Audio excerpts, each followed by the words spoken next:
यदृच्छया चोपनन्नं स्वर्गद्वारमपावृतम् सुखिने क्षत्रिया पार्थ लभन्ते युद्धमीदृशम्।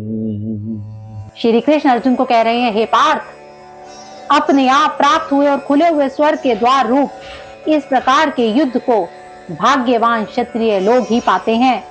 युद्ध या चुनौती को खुले मन से स्वीकार करने में ही सबसे बड़ी खुशी है और श्री कृष्ण युद्ध को स्वर्ग का खुला हुआ द्वार बता रहे हैं। हमारे लिए भी यह बात ऐसे ही है जैसे हमारे जीवन में यदि कोई चुनौती आती है तो उसे मोक्ष का द्वार मानकर उसे पूरा करने में जुट जाना चाहिए, क्योंकि हमारा कर्तव्य यही है कि हमें अपने कर्म को बखूबी निभाना चाहिए। अथेचेत्त्वमिमं दम्र्यं संग्रामं न करीयसि ततः स्वधर्मं कृतं च हित्वा पापं वाप्स्यसि। किंतु यदि तुम इस धर्म युग को नहीं करोगे तो सब धर्म और कीर्ति को खोकर पाप को प्राप्त होगे। तो यहाँ श्री कृष्ण अर्जुन को समझा रहे हैं कि यदि तुम अपने धर्म की पालना नहीं करोगे, अपने कर्तव्य को नहीं निभाओगे, तभी तुम पाप को प्राप्त होगे। श्री कृष्ण चेतावनी दे रहे हैं कि अगर हमने अपनी चुनौतियों को स्वीकार नहीं किया तो बदले में सिर्फ पाप ही हमें मिलेगा। हमारा स्वभाव हमें युद्ध करने की क्षमता, शक्ति को पैदा करता है और यदि हमारा स्वभाव हमें युद्ध से दूर ले जा रहा है तो इसका मतलब यह है कि हम अपने धर्म से दूर हो रहे हैं और पाप के भागी हो रहे हैं। जो युद्ध आज कुरुक्षेत्र की रणभूमि में हो रहा है वही युद्ध निरंतर हम हर रोज करते हैं। हमारे शरीर और आत्मा के बीच में भी निरंतर ये युद्ध चलता है। हम समझ ही नहीं पाते वास्तव में हम कौन हैं और हम इस मोह माया के जाल में फंसे रहते हैं और जो छल हमारे सामने हो रहा है और हम उसे ही सत्य मान लेते हैं। इसी युद्ध से हम निरंतर लड़ते हैं। अकृतिं चापि भूतानि कथयन्ति ते वियाम संभवी तस्य च कीर्तिर्मरणादतिरिच्यते। यहाँ श्री कृष्ण अर्जुन को समझा रहे हैं कि सब लोग बहुत समय तक, बहुत कालों तक तुम्हारी बात करेंगे, तुम्हारी चर्चा करेंगे, तुम्हारी अकीर्ति का चिंतन करेंगे कि किस प्रकार तुम आगे बढ़ते बढ़ते युद्ध में रणभूमि पर अपना गांडीव नीचे रखकर बैठ गए और अपने लक्ष्य को प्राप्त करने से पहले ही हार मान ली। तो जिस प्रकार हम कार्य करते हैं उसी प्रकार हमें सदियों सदियों तक, युगों युगों तक याद किया जाता है। तो ये हमारे ऊपर निर्भर करता है कि हम अपने कर्म को किस प्रकार निभाते हैं। इसका तात्पर्य है कि अगर युद्ध करने से मना कर दिया तो उसका अपमान होगा। तो युगों युगों तक अर्जुन को यही कहकर याद किया जाएगा कि उसने अपना क्षत्रिय धर्म नहीं निभाया। तो आज के युग में आपके लिए भी ये बात ध्यान देने योग्य है कि आप जिस लक्ष्य की तरफ बढ़ रहे होते हो आपको अपना कर्म बखूबी निभाना होता है, क्योंकि यदि आप अपने लक्ष्य को बीच में छोड़कर ही रुक जाते हो, हार मान लेते हो, तो सदियों तक आपको याद किया जाता है कि आप कितने कायर और डरपोक हो। भयाद्रणादुपरदं मस्यन्ते त्वां महारथा येषां चेत्त्वं बहुमतो भूत्वा यास्यसि लाघवम्। श्री कृष्ण कहते हैं कि जिनकी दृष्टि में तुम बहुत पहले सम्मानित होकर अब लघुता को प्राप्त होगे, जो कहते हैं कि अर्जुन तो श्रेष्ठ धनुर्धर है, आज वही अर्जुन अपना धर्म परायण करने में अपने आप को असहज महसूस कर रहा है, वो तुम्हें कायर कहेंगे। तुम्हें युगों युगों तक ये कहा जाएगा कि धनुर्धर कहलाने वाला अर्जुन युद्ध में रणभूमि से पीछे हट गया। अर्जुन को सभी महान योद्धा समझते थे और अर्जुन युद्ध से हट जाए तो सभी उसे कायर ही कहेंगे। चाहे अर्जुन हो या हम, युद्ध में अगर हम पीछे हट जाए तो हमारा अपमान ही होगा।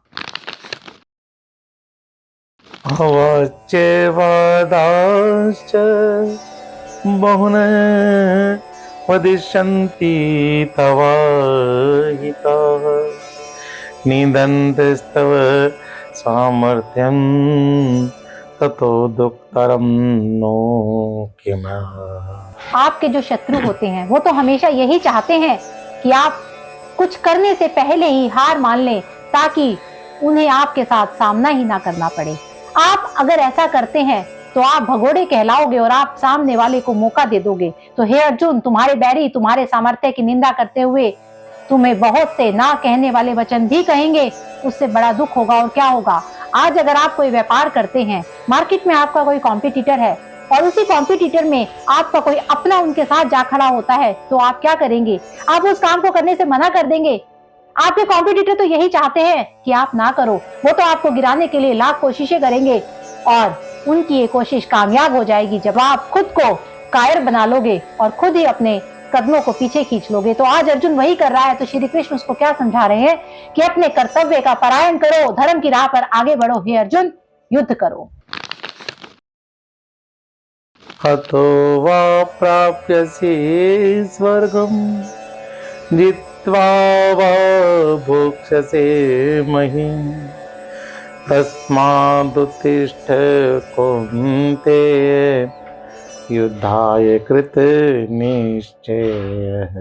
श्री कृष्ण अर्जुन को कह रहे हैं कि हे अर्जुन, या तो तुम युद्ध में मारे जाकर स्वर्ग के लिए प्राप्त होगे, या युद्ध जीतकर पूरी भूमि पर राज्य करोगे, इस सुख को भोगोगे।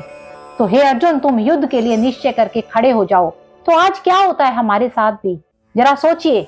जब आप पूरी जी जान से खेलने पर आप हार जीत की चिंता नहीं करते, केवल खेलते हैं, केवल कर्म करते हैं, क्योंकि आप अपना सब कुछ उसमें झोंक देते हैं। फिर चाहे वो आपकी पढ़ाई हो, चाहे वो आपका करियर हो, चाहे वो आपकी जॉब हो, चाहे वो आपका व्यापार हो, अपने आप को उसमें झोंक दीजिए। आप ये मत सोचिए कि आप हारोगे या जीतोगे, क्योंकि कर्म करना आपके हाथ में है।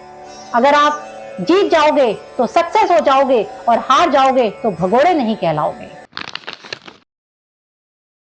सुख दुखे समे कृत्वा लाभालाभौ जया जयो ततो युद्धाय यूयस्व नेवं पापमवाप्यसि। श्री कृष्ण अर्जुन को कह रहे हैं कि जय पराजय, लाभ हानि, सुख दुख को समान समझकर उसके बाद युद्ध के लिए तैयार हो जाओ। इस प्रकार युद्ध करने से अर्जुन तुम्हें पाप नहीं लगेगा। पाप तब लगता है जब आप कोई कार्य करते ही नहीं है। कार्य को करने से पहले ही यदि आप ये सोच लेते हैं कि आप हार गए हैं या आपके साथ कुछ अनुचित होगा, वास्तव में अनुचित आपके साथ तब हो रहा होता है जब आप उस हार को स्वीकार कर लेते हैं। हार भी सम्मानजनक होनी चाहिए, भगोड़े वाली हार नहीं होनी चाहिए, कायरता की हार नहीं होनी चाहिए। इस स्थिति को बड़े ध्यान से देखिए। युद्ध में अपना सब कुछ लगा देने पर हार जीत का अंतर बहुत कम रह जाता है। और यही तो श्री कृष्ण कह रहे हैं, सुख और दुख को एक जैसा समझिए, बस केवल कर्म कीजिए। एषा ते भीता सांख्ये बुद्धिर्योगे त्रिमान् शृणु बुद्धिया युक्तो यथा पार्थ कर्म बंधम प्रहास्यसि। श्री कृष्ण कहते हैं, हे पार्थ, ये बुद्धि तुम्हारे लिए ज्ञान योग के विषय के लिए कही गई है। अब तुम इसको कर्म योग के विषय में सुनो। श्री कृष्ण कर्म योग के बारे में बता रहे हैं, जिससे कर्मों के बंधन को तोड़ा जा सके, नष्ट किया जा सके। ज्ञान सोचने और समझने की शक्ति देता है, और कर्म व्यवहारिक हमें ज्ञान बताता है कि हमें क्या सोचना है, कैसे करना है, लेकिन कर्म हमें बताता है कि हमें इसको व्यवहारिक रूप से अप्लाई करना है। ये दोनों तरीके अपने गंतव्य तक पहुंचने के लिए है। हमें अपने लक्ष्य की ओर बढ़ने के लिए ज्ञान भी होना चाहिए और कर्म भी करना चाहिए। केवल हम ज्ञान की बातें ही करते रहेंगे और कर्म नहीं करेंगे तो हम कभी भी आगे नहीं बढ़ पाएंगे। इसीलिए कर्म करना अति अनिवार्य है। नेहा विक्रमनाशोऽस्ति प्रत्यवायो न विद्यते स्वल्पमप्यस्य धर्मस्य त्रायते महतो भयात्। इस कर्म योग में आरंभ का अर्थात बीज का नाश नहीं है, और उल्टा फल रूपी दोष भी नहीं है, बल्कि इसमें कर्म योग रूपी धर्म का थोड़ा सा भी साधन जन्म मृत्यु रूपी भय से रक्षा करवा देता है। सबके लिए ज्ञान का, साधना का, साधुओं का मार्ग संभव नहीं है। हर किसी के लिए संभव नहीं है कि वो संन्यास ले ले।